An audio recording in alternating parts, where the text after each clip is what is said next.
Hello and welcome to this week's edition of Starting Line. I'm your host, Sarah Allen. During the 2012 legislative session, funding for a stadium to house the Minnesota Vikings dominated the attention of legislators and the public. The funding bill passed, putting taxpayers on the line for $498 million. It's a different legislative session, but professional football is again in the legislative spotlight. Minnesota is in the running to host the 2018 Super Bowl in the stadium that is currently under construction.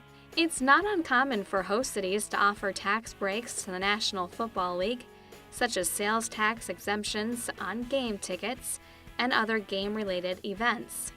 But Representative Pat Garofalo, who did vote in favor of funding the stadium, doesn't like the idea of paying more to host a Super Bowl.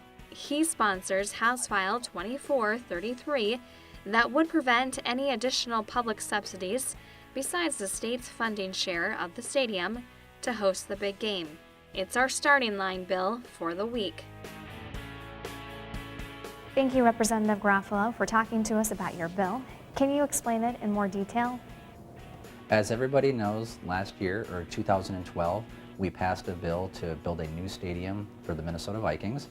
Part of that was a very generous, some would say overly generous, public contribution of almost $500 million. At that time, the agreement, not in statute but verbally, was that if we built a new stadium, then the NFL would award a Super Bowl to Minnesota. This is a standard practice they've used in other communities, and so the taxpayers of Minnesota have already paid for the rights to have the privilege of having the Super Bowl here, and I see no reason to provide special tax breaks to get the Super Bowl here since we've already paid for it. How did the idea for this bill come about? I was not expecting them to come back and ask for a second round of subsidies for the Super Bowl. When I read a press account of it, I verified that it was in fact accurate, that they were looking for some additional perks and privileges in our tax code at the expense of other taxpayers. And I thought that was wrong and wanted to make sure that we were out front on the issue as opposed to somebody going on behalf of the state of Minnesota and negotiating away or making promises or commitments to have more tax dollars go to the NFL. What do you see as the hurdles to getting this bill passed? Well, I think that everyone's very pro Super Bowl and they may not understand just how much money we already gave the NFL and the Vikings to build this stadium. And I want to be very clear, I voted for that stadium. I voted to keep the Vikings in Minnesota. I think we could have done a better job of negotiating on that stadium and having the Wilfs and the NFL pay more money, but I thought it was important to keep the Vikings in Minnesota, and I did vote in favor of that bill. But one of the conditions of that was that we would be getting the Super Bowl. And I think a lot of members who voted for that bill were under that impression.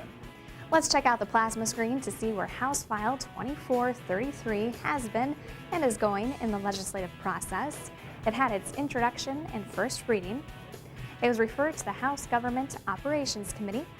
And Representative Garofalo says the bill may go to the House Taxes Committee and then maybe to the House floor. But he says we're going to have to wait and see how the bill plays out. You can learn more about these bills and others in our online news service, Session Daily. This nonpartisan news source employs a staff of professional writers, editors, and photographers that provide you with in-depth, nonpartisan coverage of the Minnesota House of Representatives. Make sure to subscribe to Session Daily to receive updates right to your email inbox. You can also watch live coverage of committee and floor action on House TV. Coming up next week, Starting Line will feature a different bill and look to see if there's been any movement on Representative Garofalo's bill. You can always email me if there's a specific bill you'd like us to feature here on Starting Line. And remember, hundreds of bills get introduced every legislative session in Minnesota. All of them first have to cross the starting line.